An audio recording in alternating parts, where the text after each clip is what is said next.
নষ্ট মেয়ে। সমাজ এই তকমাটা খুব সহজেই কোনো মেয়ের গায়ে সেঁটে দেয়, কিন্তু সেই তকমাটার আড়ালে লুকিয়ে থাকে এক একটা ভাঙা মন, পরিস্থিতির নিষ্ঠুরতা, আর সমাজেরই কিছু চেনা মানুষের আসল রূপ। চলুন তেমনই এক মেয়ের গল্প শোনা যাক।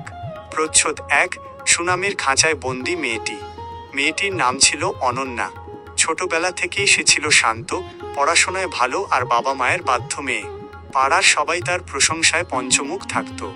অনন্যার অপরাধ শুধু একটাই ছিল, সে মানুষকে খুব সহজে বিশ্বাস করত, আর তার মনের ভেতর একটা রঙিন আকাশের স্বপ্ন ছিল। কলেজে পড়ার সময় তার জীবনে আসে এক রাজপুত্র। নাম তার আকাশ। মিষ্টি মিষ্টি কথা, পাশে থাকার অভিনয় আর ভালোবাসার এক মায়াবী জাল বুনে সে অনন্যাকে বন্দি করে ফেলল। অনন্যা ভাবেনি এই ভালোবাসার আড়ালে লুকিয়ে আছে এক চরম বিশ্বাসঘাতকতা। প্রচ্ছদ 2।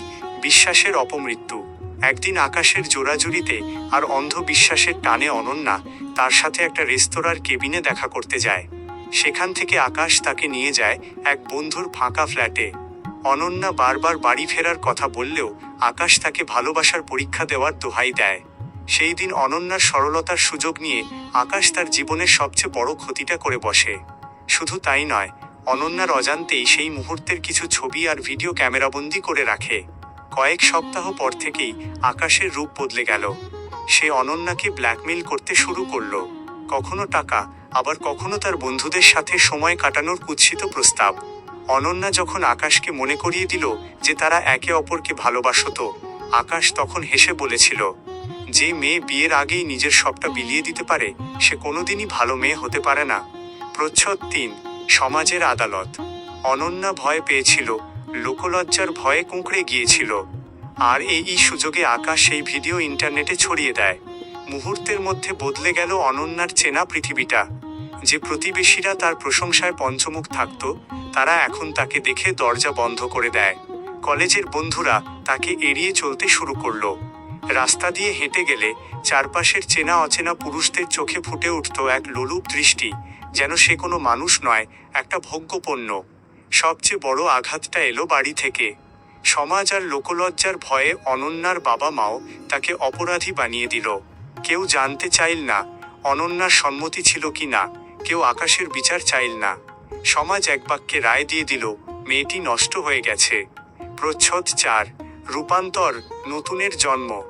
ঘর থেকে বের করে দেওয়া হলো অনন্যাকে। চেনা শহরটা তার কাছে এক অন্ধকার নরক হয়ে উঠল। রেল লাইনের ধারে দাঁড়িয়ে যখন সে জীবনের শেষ সিদ্ধান্তটা নিতে যাচ্ছিল, ঠিক তখনই তার মনে একটা জেদ চেপে বসল।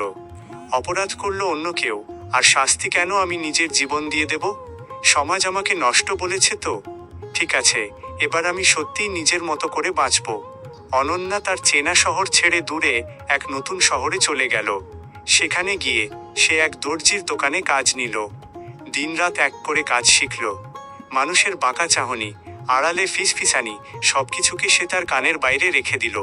কয়েক বছর পর অনন্যা নিজের একটা ছোট বুটিক খুলল। তার কঠোর পরিশ্রম আর সততার জোরে সেই বুটিক এক মস্ত বড় ফ্যাশন হাউজে পরিণত হলো। এখন সে আর সেই অবলা, ভীতু অনন্যা নয়। সে এখন স্বাবলম্বী, আত্মবিশ্বাসী এক নারী। শেষ পাতা। আসল নষ্ট কারা? একদিন এক নামী ম্যাগাজিন অনন্যার ইন্টারভিউ নিতে এলো। সাংবাদিক তাকে জিজ্ঞেস করলেন, আপনার এই সফলতার পেছনের গল্পটা কি? অনন্যা মৃদু হেসে উত্তর দিল, আমার পেছনের গল্পটা একটা নষ্ট মেয়ের গল্প। এই সমাজ যাকে একদিন নষ্ট বলে ছুঁড়ে ফেলে দিয়েছিল, কিন্তু আজ আমি বুঝতে পেরেছি, নষ্ট আমি ছিলাম না। নষ্ট ছিল সেই পুরুষের মানসিকতা যে ভালোবাসার নামে প্রতারণা করেছে।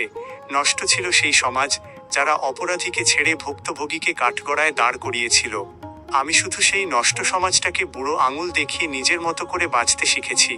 উপসংহার, সমাজ যাকে নষ্ট বলে, অনেক সময় সে আসলে নষ্ট নয়, বরং সমাজের নোংরামির শিকার। আসল নষ্ট তো তারা, যারা একটা মেয়ের জীবন ধ্বংস করে বুক ফুলিয়ে ঘুরে বেড়ায়। অনন্যার গল্প আমাদের এটাই শেখায় যে পরিস্থিতি যত অন্ধকারই হোক না কেন, নিজের ভেতরের আলোটাকে কখনো নিভে যেতে দিতে নেই।